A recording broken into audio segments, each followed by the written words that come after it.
தமிழக அரசியல்ல இப்படி ஒரு அரசியல்வாதிய பார்ப்பதே அரிதுன்னே சொல்லலாம். இவருடைய அரசியல்ங்கிறது ஆர்வத்துல அரசியலுக்கு வருவோருக்கு தக்க பாடமாவே இருக்கும். அவர் வேறு யாரும் இல்ல, இப்போ அரசியல்ல தனிமரமா நிற்பவரான ஓபிஎஸ் தான். அவருடைய எழுச்சி பெற்ற கதையும் விழுந்த கதையும் தான் பார்க்க போறோம்.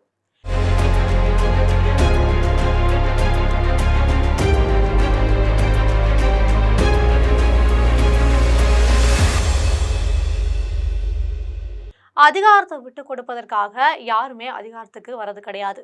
ஆனா பன்னீர்செல்வம் கொஞ்சம் வித்தியாசமானவர். அவர் தன் கையில் சிக்கும் அதிகாரத்தை எளிதிலேயே விட்டு கொடுத்துருவாரு. விட்டு கொடுத்த அதிகாரத்தை மீட்க தர்மயுத்தம் போடுவாரு. கடைசியில கையில இருந்ததையும் கோட்டை விட்டுட்டு பிழைப்பதற்காக போராடிட்டு இருப்பாரு. பன்னீர்செல்வத்தை சுருக்கமா ஓபிஎஸ்னு சொல்லுவாங்க.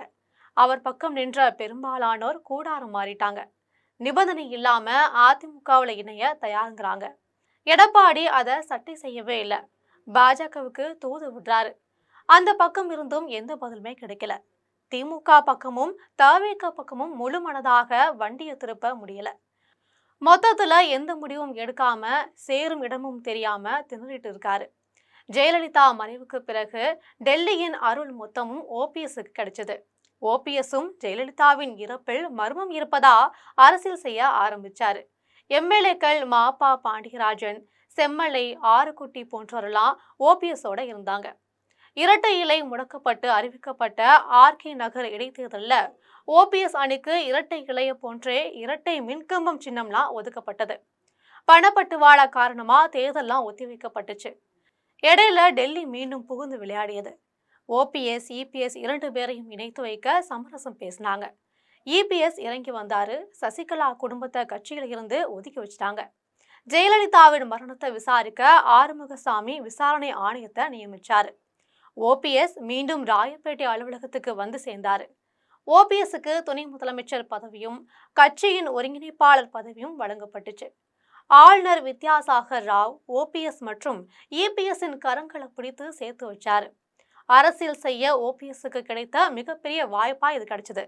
அதோடு அவர் 130 எம்எல்ஏக்கள் என் பக்கம் இருக்காங்கன்னு சொன்னாரு. அத இந்த சமயத்துல மெய்ப்பித்து காண்பித்திருக்கணும். ஓபிஎஸ் தவறிட்டாரு. இபிஎஸ் இதுலெல்லாம் கவனமா செயல்பட்டாரு. பதவியை மட்டும் வச்சுக்கிட்டு ஒன்னும் செய்ய முடியாது இல்லையா? நிர்வாகிகளின் ஆதரவும் வேண்டும் என்பதுல குறியா இருந்தாரு. பொதுக்குழு, செயற்குழு உறுப்பினர்களை தன் பக்கமா இழுத்தாரு. எதிர்கட்சியா திமுக குடைச்சல் கொடுக்க இன்னொரு டிடிவி ஸ்லீப்பர் செல் என பயம் காட்டிட்டு இருந்தாரு. இத்தனைக்கும் நடுவுல கட்சியை கட்டுக்குள்ள கொண்டு வந்தாரு. 2019 நாடாளுமன்ற தேர்தலில் அதிமுகவுக்கு பலத்த அடி. ஆனா அந்த நாடாளுமன்ற தேர்தலோடு நடந்த 23 தொகுதிகளுக்கான இடைத்தேர்தலில் இபிஎஸ் சுற்றி சுழன்று பெரும்பாலான தொகுதிகளை வென்று ஆட்சியை காப்பாற்றினாரு. இதெல்லாம் கட்சிக்குள்ள இபிஎஸ்ஸின் செல்வாக்கையே அதிகமாக்குச்சு. 2021 தேர்தலில் ஓபிஎஸ் அதிமுகவுக்குள்ள இருந்தோம். டிடிவி தினகரன் தென் மாவட்டங்கள்ல பெருத்த சேதாரத்தை ஏற்படுத்தினாரு. இதெல்லாம் ஓபிஎஸ்ஸின் செல்வாக்க கேள்விக்குள்ளாக்குச்சு. இரட்டை குழல் துப்பாக்கியை போல செயல்படுவோம்னு கூறப்பட்ட இரட்டை தலைமை விவகாரத்தை முடிவுக்கு கொண்டு வர இபிஎஸ் எண்ணம் செஞ்சாரு. முக்கியமான முடிவுகள்ல ஓபிஎஸ்ஸின் சம்மதம் இல்லாம எதையுமே செய்ய முடியல என்பது இதற்கு காரணமா அமைஞ்சிச்சு. கட்சிக்கு ஒற்றை தலைமை வேண்டும் என போஸ்டர்கள் ஒட்டப்பட்டுச்சு. ஓபிஎஸ்ஸை வெளியேற்றுவதற்கென பொதுக்குழுவை திட்டமிட்டு ஏற்பாடு செஞ்சாங்க இபிஎஸ். வானகரத்துல நடந்த பொதுக்குழுவுல தண்ணீர் பாட்டில்கள் வீசப்பட்டு அவமதிக்கப்பட்டு ஓபிஎஸ் வெளியேற்றப்பட்டாரு. அதோடு அதிமுகவிலிருந்தே ஒதுக்கப்பட்டாரு. மனோஜ் பாண்டியன், வைத்தியலிங்கம், பன்ருட்டி ராமச்சந்திரன் போன்றவர்களாம் பன்னீர்செல்வத்தோட வந்தாங்க. அதிமுக தொண்டர் உரிமை மீட்பு குழு தொடங்கப்பட்டுச்சு. தனி கட்சி தொடங்கி அரசியல் செய்த டிடிவி இன்னைக்கு அதிமுக கூட்டணியில ஐக்கியமாகிட்டாங்க. ஆனா ஓபிஎஸ்க்கு அதிமுகவிலுமே இடம் இல்ல, அதிமுக கூட்டணியிலுமே இடம் இல்ல. காரணம் நிலையற்ற அவரின் முடிவுகள் தான்.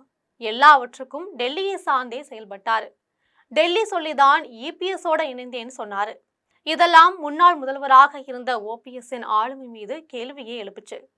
அதிமுகவை மீட்டே தீருவேன், எடப்பாடி ஒரு துரோகி, மதுரையில ஒரு பிரம்மாண்ட மாநாட்டை கூட்டி எழுச்சியை காட்ட போறேன்னு ரீல் விடுவாரு. 2 நாட்கள்ல வந்து அதிமுகவுல இணைய எந்த நிபந்தனையுமே இல்லைன்னு சொல்லுவாரு. இதே மாதிரியான சீரற்ற நிலைப்பாடுகளும் தெளிவற்ற முடிவுகளும் தான் ஓபிஎஸ்ஸின் ஆதரவாளர்கள் மத்தியிலும் இபிஎஸ்ஸிடமும் அவரின் நம்பகத்தன்மையை சிதைச்சிச்சு.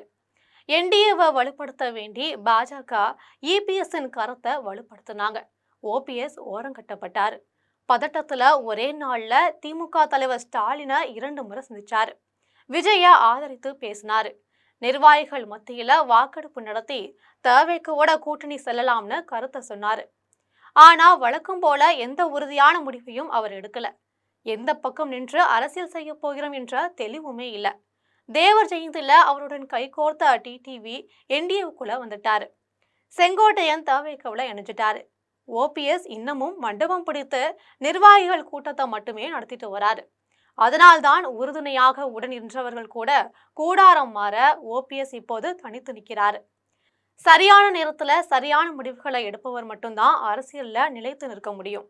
முடிவெடுக்கவே முடியாம திணறுபவர்கள் காற்றில் பறக்கும் காகிதமாவே போயிருவாங்க. அந்த வகையை சேர்ந்தவர் தான் பன்னீர்செல்வம்.